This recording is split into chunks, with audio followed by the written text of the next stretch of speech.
southern Cedar County, Polk County, northeastern Dade County, until 8:45 p.m. Central Daylight Time.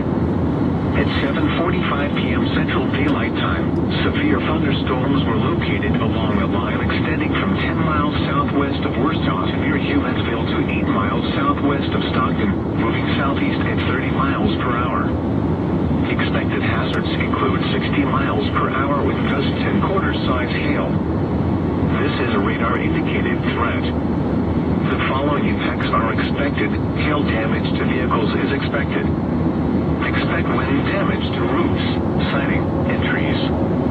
Locations impacted include Bolivar, Stockton Lake, Palm Detail Lake, Stockton State Park, Stockton, Pittsburgh, Humansville, Polk, Pleasant Hope, Fairplay, Morrisville, Danville, Jericho Springs, Halfway, Flemington, Aldridge, Arcola, Umberview Heights, Bear Creek, and Cane Hill. For your protection, move to an interior room on the lowest floor of a building. Repeating, a severe thunderstorm warning has been issued until 8:45 p.m. Central Daylight Time for the following counties: in Missouri, Cedar, Dade, Hickory,